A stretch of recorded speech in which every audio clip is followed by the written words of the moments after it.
पद कमल सुर बोले गिरा प्रभाव। अखंड ब्रह्मांड के नायक, रोम रोम में वास करने वाले, मेरे हृदयांतर में बसने वाले, रघुवंश की विमल वाटिका के पारिजात भैया प्रभु श्री राम, सुना आपने ही नहीं देश देशांतर के आए हुए समस्त महिपालों ने सुना। एक योगी राज के द्वारा इस सभा के मध्य घोषणा की गई, अब जन कहूं माखे भटमानी, वीर विहेन मही में जानी। इनके कथानुसार ये वसुंधरा वीरों से खाली है। जिस समय हम अमराई में आए, हमने गुरुदेव भगवान से पूछा, यदि कोई मर्मज्ञ ज्ञानी, धर्मज्ञ ज्ञानी, कर्मज्ञ ज्ञानी बनना चाहता हो तो उसे करना क्या होगा? तो गुरुदेव ने बताया, मानव शरीर में 3 नाड़ियां होती हैं, इला, पिंगला, सुषुम्ना। इन 3 नाड़ियों को जब प्राणी अपने वशीभूत कर लेता है तो यम, नियम, आसन, प्राणायाम, प्रत्याहार, ध्यान, धारणा, समाधि, अरे अष्टांग योग के द्वारा नाभि चक्र से ले जाकर आज्ञा चक्र तक ले जाता है। अरे तब कहीं जाकर एक ऐसे मर्मज्ञ ज्ञानी, धर्मज्ञ ज्ञानी, कर्मज्ञ ज्ञानी का जन्म होता है। फिर सोचा, पूर्ण नार सौभाग्य सूचि संता, धर्मशील ज्ञानी गुणवंता। इस मिथिला के पूर्ण नार धर्मवान, ज्ञानवान, गुणवान है। चलो वहां का राजा कैसा होगा? लेकिन प्रत्यक्षम किम प्रमाणम, प्रत्यक्ष में प्रमाण की आवश्यकता नहीं। इनके द्वारा एक कथन रखा गया। जिस समय बंदी जनों के द्वारा यह घोषणा कराई गई, बोले सुना हूं सकल महिपाल, मही अर्थात पृथ्वी, पाल अर्थात रक्षक, जो पृथ्वी का रक्षक है वह है एक राजा। और जो राजा यहाँ आए हैं, जो इस धनुष को उठाएगा, चढ़ाएगा, 2 खंडों में परिवर्तित करेगा, तो जानकी उसके गले में जयमाल डालेगी। जब राजाओं ने यह सुना तो प्रयास किया, भूप से 10 गई 12, लगे उठावन तरई न तारा। और एक नहीं 10,000 राजा एक साथ लग गए, लेकिन ये अजगो ना उठा। और महाराज जब ये अजगो ना उठा तो जनक जी के द्वारा कह दिया गया, अब जन कहूं, अरे माखे भटमानी, वीर विहीन मही में जानी। इनके कथानुसार ये वसुंधरा, ये धरा, ये वीरों से खाली हो गई। कहा गया कि तजावास, चले जाओ यहां से, तजावास, निज निज गृह जाहू। अरे क्यों बैठे हो कायरो, क्यों बैठे हो? चले जाओ यहां से। मैंने तो सुना था मिथिला ज्ञान की नगरी है, मिथिला ज्ञान की पाठशाला है। क्या यही ज्ञान की चर्चा हो रही है?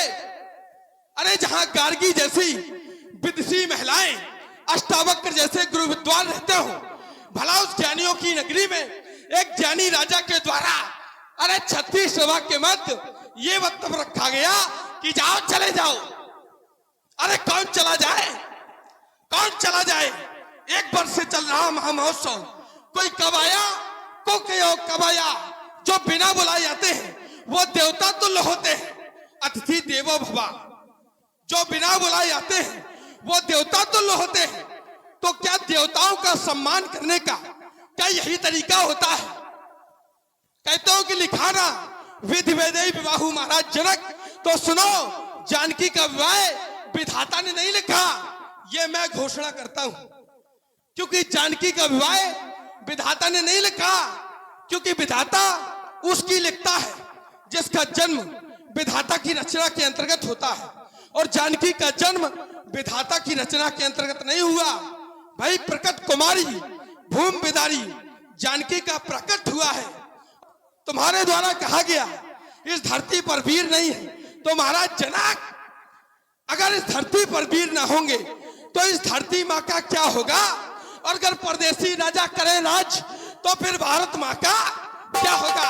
ये पहले विचार करना था, ये पहले विचार करना था। ये प्रण पूरा ना हो पाएगा, अरे होगी हानि इस वसुंधरा पर। ये अजगो ना उठ पाएगा। अरे बोलो विदेह तो बदलो विधान, जब भक्त का नहीं रखोगे ध्यान तो तुम्हारी शक्ति का फिर क्या होगा? अगर राजा रानी श्रापित है तो फिर गंगा माँ का क्या होगा? अरे नदियां नाले यदि पाप धोए तो फिर गंगा माँ का क्या होगा? अरे सच्चे योद्धा, सच्चे छत्री अपमान नहीं सह सकते हैं, और जिनको सुनने की ताव नहीं वो चुप कैसे रह सकते हैं? रघुवीर राम जी के होते ये अंचुत वाणी कह डाली, ये सात पद से लगते हैं। पृथ्वी वीरों से है काली, पृथ्वी वीरों से है खाली। अरे रघुवंशन में जय को होई तई समाज अस कहे न कोई, कही जनक जैसी अंचित वाणी विद्यमान रकुल मन जानी। तो सुनो भानुकुल पंकज भानु, कहो स्वभाव न कछु अभिमानु। अरे जो तुम्हार अनुशासन पावो तो ये कंधा ये ब्रह्मांड उठावो, ये कांचे घाट जिम डाला फोड़ी, ये सकाओ में मूल की तोड़ी, ताप प्रताप महिमा भगवाना। अरे को बापरो ये पिनाक पुराना नाथ जानिए साई सोई, को तो करा बिलक सोई कमल लाल जिम चाप चढ़ावो, जो जनसत प्रमाण ले धावो। यदि इतना ना करूं तो आज ये रघुवंशी ठाकुर लक्ष्मण इस छत्तीस सभा के मध्य यह घोषणा करता है, दोनों छत्रक जंजिम तब प्रताप बरनाथ, और जो न करो प्रभुपद शपथ तो कर्ण धरो धन भा, कर्ण धरो धन।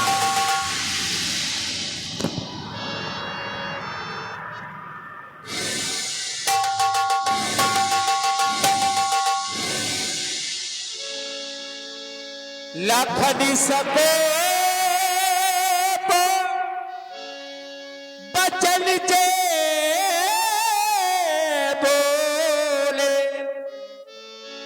डगमगाने में दे गज बोले। सैनई रघुपति लखनऊ निबारे।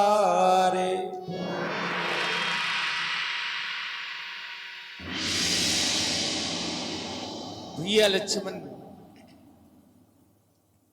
देख रहा हूं तुम्हारे मुखारविंद की ओर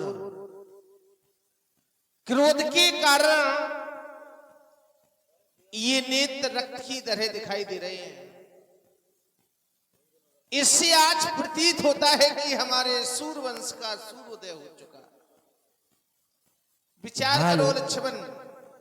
हेलो, और ये 20 रुपए का पुरस्कार है। तिलक सिंह राजपूत चल रहे सुंदर है, राम जी और लक्ष्मण जी के अपने पर प्रसन्न कर दे रहे हैं। मंडल की ओर से बहुत बहुत साधुवाद, बहुत बहुत साधुवाद। विचार करो लक्ष्मण, जिस पिता की पुत्री कुंवारी रह जाए और विवाह संपन्न न हो पाया हो, उस पिता के हृदय में क्या बीतेगी लाल। श्री विधेयराज जी के द्वारा कुछ कटु शब्दों का प्रयोग किया गया, तुम्हें बुरा लगा। यदि तुमने उनके विचारों पर विचार किया होता लक्ष्मण, तो तुम्हारे हृदय की उद्गार न होते लाल। विचार करना ही था तो विचार करो लक्ष्मण।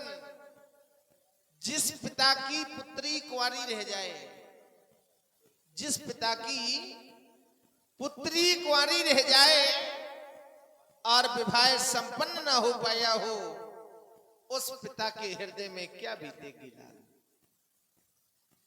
जिस पुत्री की बारात द्वारे पर आ चुकी हो, कर पीले कर दिए गए हो और विवाह संपन्न न हो पाया हो, उस पिता के हृदय में क्या बीतेगी लाल।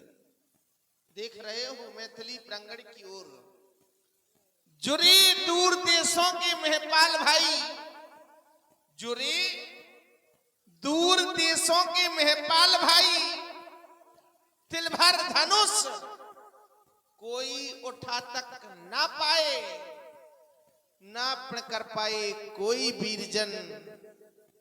बहुत क्रोध करते हो भैया। लली लली उनकी बैठी है कुंवारी, दुख उनके मन में है भारी, ना प्रण कर पाया कोई वीरजन। बहुत क्रोध करते हो भैया लखन, शांत हो जाओ।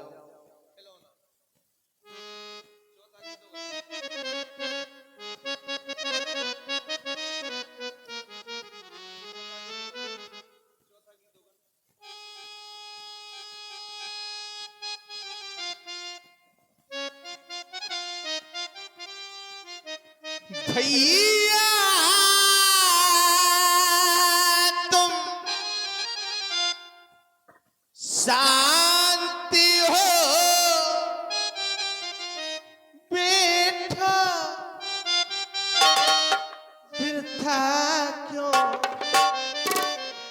क्रोधी करते हो। शांति हो बेटा भैया, शांति हो बेटा, क्रोधी करते।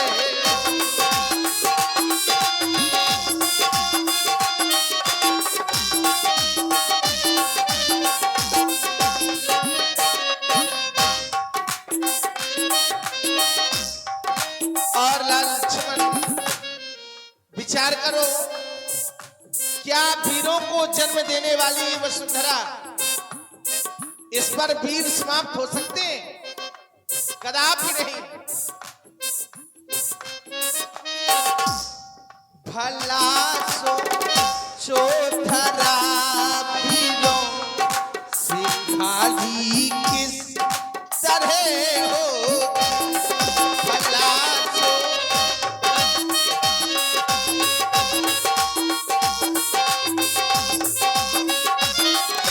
जो कुछ भी कहा गया है,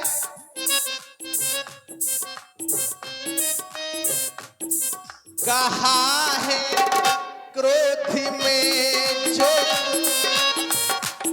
मुकुटे मणि भूप है योगी, कहा है।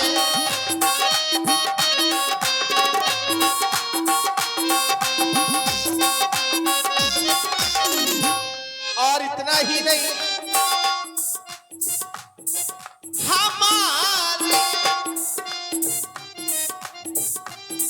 हमारे पूज्यवर बैठे, हमारे पूज्यवर बैठे, समय का ध्यान रखते। भैया शांति हो बैठो, ठाकुर क्रोधी करते। शांत हो जाओ लक्ष्मण, जो भी हमारे पूज्य गुरुदेव भगवान का आदेश होगा वो हमारे से उद्धार होगा। प्रेम समेत निकट बैठा